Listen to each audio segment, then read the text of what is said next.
Privatización de Pemex, crítica y propuestas. Hoy 12 de agosto del 2013, Peña Nieto manda al Congreso la reforma energética, una reforma muy polémica sobre la privatización de Pemex y la electricidad, que actualmente son monopolios del Estado.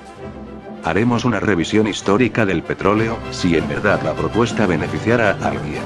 Y por último, lo que nos dice la reforma. Antes de empezar, esto es un locuendo, por ende no es mi voz, y segundo, soy mexicano, no soy de ningún partido político corrupto de mierda, y eso involucra al PRI, PRD, PAN, PT, Morena, Nueva Alianza o cualquier otro partido que se invente.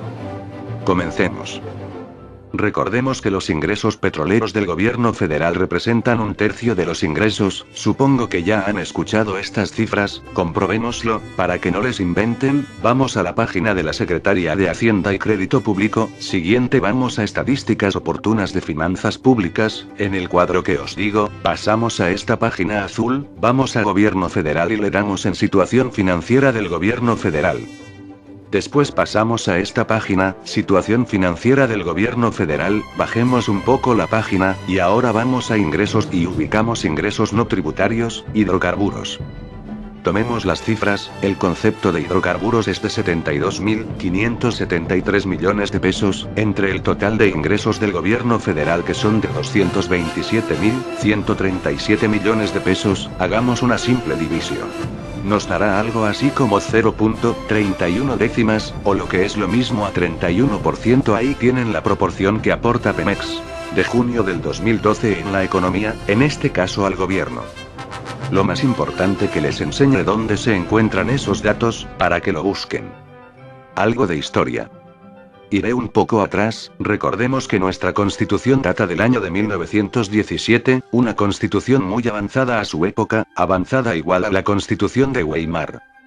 Uno de los artículos más importantes de la Constitución mexicana, es el artículo 27, el cual dice: la propiedad de las tierras y aguas comprendidas dentro de los límites del territorio nacional, corresponde originariamente a la Nación, la Federación. El 10 de enero de 1934. La Nación tendrá en todo tiempo el derecho de imponer a la propiedad privada las modalidades que dicte el interés público, así como el de regular, en beneficio social, el aprovechamiento de los elementos naturales susceptibles de apropiación, con objeto de hacer una distribución equitativa de la riqueza pública, cuidar de su conservación, lograr el desarrollo equilibrado del país. Sí, que fue una de las victorias de la revolución. Tuvo que pasar cerca de varios años, para que comenzara la reforma agraria y después de ello, cumplir este artículo constitucional sobre el petróleo.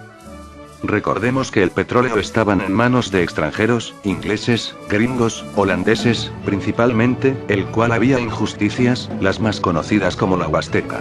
Sabiendo esto, comencemos a hablar de la expropiación petrolera. Antes que nada, una cosa es nacionalización, vayamos a la RAE. Hacer que pasen a manos de nacionales de un país bienes o títulos de la deuda del Estado o de empresas particulares que se hallaban en poder de extranjeros.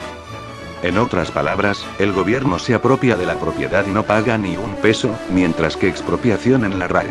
Dicho de la administración, privar a una persona de la titularidad de un bien o de un derecho, dándole a cambio una indemnización. Se efectúa por motivos de utilidad pública o interés social previstos en las leyes. Así observamos que aquí el gobierno paga una parte del valor de la propiedad. En este caso, la expropiación de 1938 fue eso. Muchos no se acuerdan o no saben que los mexicanos aportaron joyas, dinero y recursos para pagarle a los extranjeros. Recordemos que Lázaro Cárdenas del Río era un estadista que podía ser comparado con Augusto o Bismarck, porque en su mandato promovió la industrialización y obras para el desarrollo mexicano en 1950. El primero en hacer el famoso plan de desarrollo y llevarlo a cabo. Vuelvo a mencionar, ese hombre era un estadista. Recordemos que estaba Europa a punto de comenzar la Segunda Guerra Mundial, en cuanto Lázaro Cárdenas aprovechó esta situación para la expropiación, ya que ingleses, holandeses y gringos estaban ocupados que sucedía en Europa. Por lo que no pudieron tomar toda la atención sobre la expropiación petrolera. Les dejo un pequeño fragmento del discurso de Lázaro Cárdenas. Mensaje a la nación. La actitud asumida por las compañías petroleras, negándose a obedecer el mandato de la justicia nacional, que por conducto de la Suprema Corte, las condenó en todas sus partes a pagar a sus obreros el monto de la demanda económica que las propias empresas llevaron ante los tribunales judiciales por inconformidad con las resoluciones de los tribunales del trabajo, impone al Ejecutivo de la Unión el deber de buscar en los recursos de nuestra legislación un remedio eficaz que evite definitivamente, para el presente y para el futuro, el que los fallos de la justicia se nulifiquen o pretendan nulificarse por la sola voluntad de las partes o de alguna de ellas, mediante una simple declaratoria de insolvencia, como se pretende hacerlo en el presente caso, no haciendo más que incidir con ello en la tesis misma de la cuestión que ha sido fallada. Hay que considerar que un acto semejante destruiría las normas sociales que regulan el equilibrio de todos los habitantes de una nación, así como el de sus actividades propias, y establecerían las bases de procedimientos posteriores a que apelarían las industrias de cualquiera índole establecidas en México y que se vieran en conflictos con sus trabajadores o con la sociedad en que actúan, si pudieran maniobrar impunemente para no cumplir con sus obligaciones ni reparar los daños que ocasionaran con sus procedimientos y con su obstinación. Por otra parte, las compañías petroleras, no obstante la actitud de serenidad del gobierno y las consideraciones que les ha venido guardando, se han obstinado en hacer, fuera y dentro del país, una campaña sorda y hábil que el Ejecutivo Federal hizo conocer hace 2 meses a uno de los gerentes de las propias compañías y que éste no negó y que han dado el resultado que las mismas compañías buscaron: lesionar seriamente los intereses económicos de la nación, pretendiendo por este medio hacer nulas las determinaciones legales dictadas por las autoridades mexicanas. Ya en estas condiciones no será suficiente, en el presente caso, conseguir los procedimientos de ejecución de sentencia que señalan nuestras leyes para someter a la obediencia a las compañías petroleras, pues la sustracción de fondos verificada por ellas con antelación al fallo del alto tribunal que las juzgó, impide que el procedimiento sea viable y eficaz, y por otra parte, el embargo sobre la producción o el de las propias instalaciones y aún el de los fondos petroleros implicarían minuciosas diligencias que alargarían una situación que por decoro debe resolverse desde luego, e implicaría también la necesidad de solucionar los obstáculos que pondrían las mismas empresas seguramente para la marcha normal de la producción, para la colocación inmediata de esta y para poder coexistir la parte afectada con la que indudablemente quedaría libre y en las propias manos de las empresas. Y en esta situación de suyo delicada, el poder público se vería asediado por los intereses sociales de la nación, que sería la más afectada, pues una producción insuficiente de combustibles para las diversas actividades del país, entre las cuales se encuentran algunas tan importantes como la de transportes, o una producción nula o simplemente encarecida por las dificultades, tendría que ocasionar en breve tiempo una situación de crisis incompatible no solo con nuestro progreso, sino con la paz misma de la nación. Paralizarían la vida bancaria, la vida comercial en muchísimos de sus principales aspectos. Las obras públicas que son de interés general se harían poco menos que imposibles y la existencia del propio gobierno se pondría en grave peligro, pues perdido el poder económico por parte del Estado, se perdería asimismo el poder político, produciéndose caos. Sé que habrá algunos comentarios de Pemex, por ejemplo, el típico comentario: Pemex no me ha aportado nada, no tiene caso, por mí que lo privaticen. Para este comentario muy simple la respuesta: como vimos al principio del documental, el ingreso petrolero representa 1/3 del ingreso federal y por consiguiente del gasto gubernamental. ¿Qué significa esto? De cada 100 escuelas que se construyan para el 2014, solo 73 se construirán para aquel año. Si crees que no te afecta, pasemos al caso del boleto del metro. Sí, recordemos que el precio del boleto es de 9 pesos, el cual el Estado lo subsidia, por lo que tú lo adquieres a 3 pesos. ¿Qué pasa si privatizan Pemex? El subsidio reduciría a un 31%, por lo que estarías pagando cerca de 5 pesos por un solo boleto.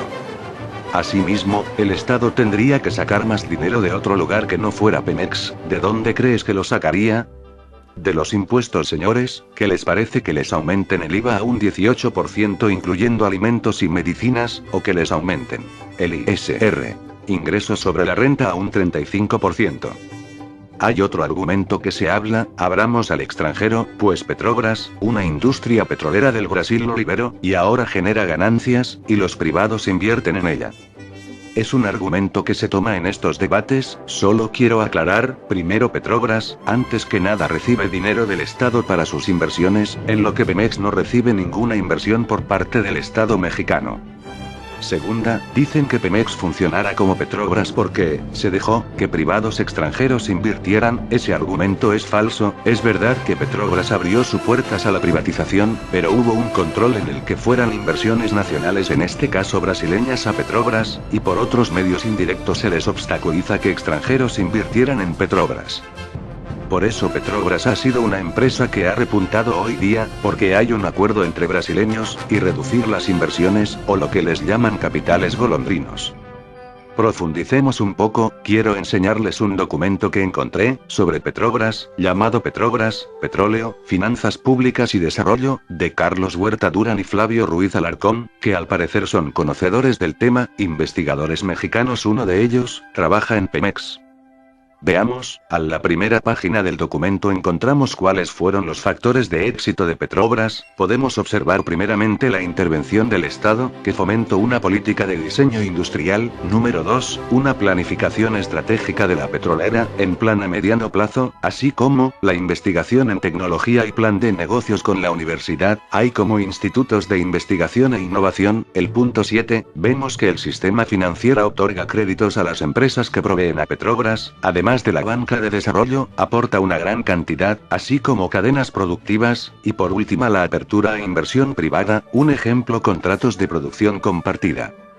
Ahora veamos el caso de México, y de Pemex. Yo que sepa, el Estado no reinvierte ningún peso a Pemex, no hay acuerdos a largo plazo de Pemex, y mucho menos una política industrial, y encadenamientos productivos. La banca de desarrollo en México es un simbolismo, pues no existe. Observamos que el Estado aporta apoyos en cuanto a tecnología a Petrobras. En México quieren pedir apoyo a los extranjeros para venir a perforar con Pemex. En Petrobras, nos dicen que hay contratos de producción. Hablemos de esto. Aquí un contrato de producción compartida. Este contrato la empresa privada y Pemex juntas cavan el pozo, solo que a la empresa privada se le da un porcentaje en petróleo. Un ejemplo, el 15% de la extracción se le da en petróleo, mientras que el contrato que pretende el gobierno es de utilidad compartida, el cual con el petróleo sacado y vendido, se le da 1% de las ganancias a la empresa. Pero ahí todo bien, pero en la reforma que propone Enrique Peña Nieto, nunca dice de cuánto va a ser ese porcentaje, en dónde se va a vender,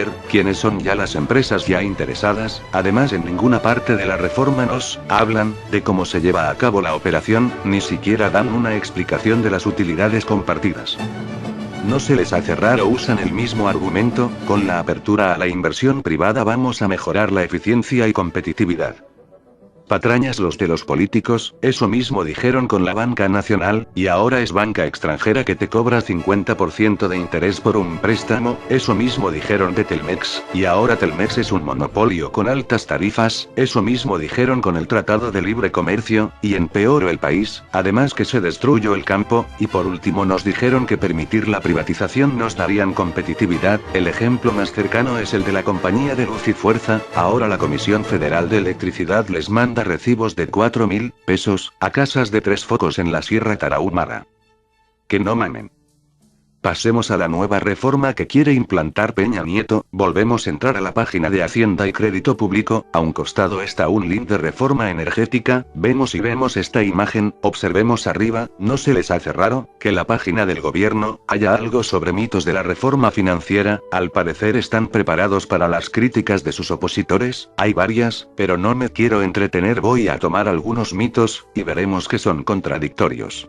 Veamos lo que según dijo Lázaro Cárdenas, donde dice permitió la participación de particulares en refinación, transporte, almacenamiento y distribución de hidrocarburos. Bueno, aquí lo afirman, pero después en este otro, nos sale que dice mantuvo la posibilidad de otorgar concesiones, mientras abajo, dice incorporó la posibilidad de celebrar contratos. ¿Ven la contradicción? Entonces, ¿qué fue lo que dijo en verdad Lázaro Cárdenas? Simple: nunca hablo de dar concesiones a nadie.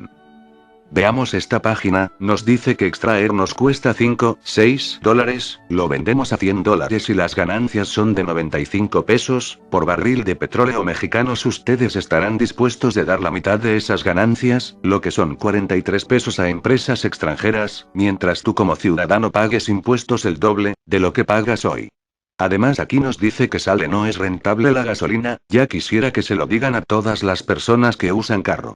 Las propuestas son muy simples, comprar esa maquinaria y ponemos a los ingenieros del Politécnico y la UNAM a que la desarrollen, o toman a los universitarios por imbéciles o qué. Además retomo el viejo ideal del ingenio mexicano, si antes pudimos llevar a Pemex a ser una empresa monumental en los 50s y además que promovió el famoso milagro mexicano. Segundo, deshacernos de la corrupción en Pemex y defiendan lo que es suyo. Mexicanos, México para los mexicanos.